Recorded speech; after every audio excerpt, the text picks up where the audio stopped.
No día de hoxe ven abrir o Códice Feminino unha muller forte, independente e poderosa, que acolleu o seu fillastro como se fose propio e defendeu con uñas e dentes o seu patrimonio. Hoxe, en Códice Feminino, Teresa de Zúñiga.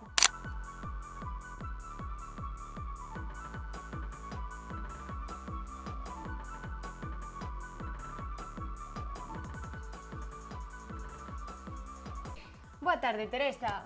Boa tarde. Que exuberante todo isto.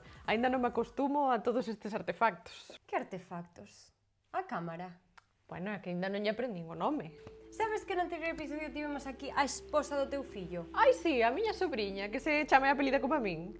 Non, creo que esa non a coñeciches, porque contraeron nupcias 3 anos despois da túa morte. Pero eu deixei por escrito que quería que casase ca miña sobriña. E non o fixo. Non, casou con María Pimentel de Castro. Polo menos é de boa familia. Pero acabaron anulando o seu matrimonio. Que? Non sería culpa túa por andar traendo estas modernidades? Sí, culpa mía o que faga o teu fillo. Veña, sí. O meu Bernardino era extraordinario, un rapaz cariñosísimo. Maltrataba a súa esposa. Que? Pero isto non aprendeu nada do matrimonio que tuvemos eu e o seu pai. Mira, contanos un pouco quen foi o teu marido e como vos levades. Pois moi ben. Casei con Diago Pérez de Sarmiento, señor de Ribadavia e primeiro conde de Santa Marta. E con el tiveches unha boa relación? Sí. Xa quedou claro no contrato matrimonial que eu podía administrar os meus bens. Ostras, que curioso.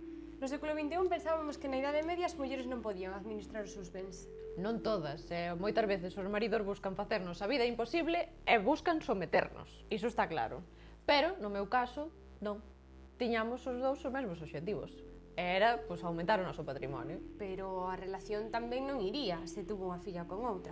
Eu non sei como serán as relacións que tedes no século XXI, pero aquí é bastante habitual o adulterio. Eu, aínda así, adoptei o seu fillo e deille todo o amor que tiña no corazón. E mira, aínda que ti tiveras unha relación afable co teu esposo, a túa vida tivo momentos tormentosos, non si? Tivo abondo, sí.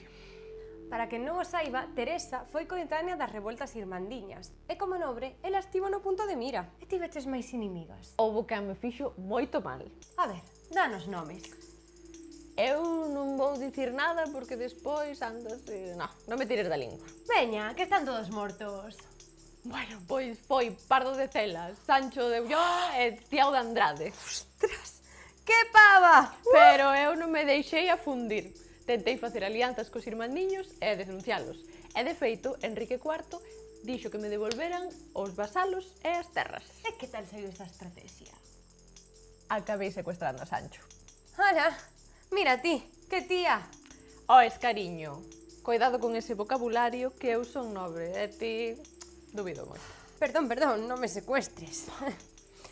Bueno, perdoa. En realidade, admiro moito a túa capacidade para plantarlle cara ao que sexa por defender o teu patrimonio. É unha labazada máis aos estereotipos que temos da Idade Media, a verdade. Grazas. Non vas ser tan atravesada a fin de contas. Pero agora chega un momento de falar de outro tema bastante delicado. A túa morte. Vaya, por Dios.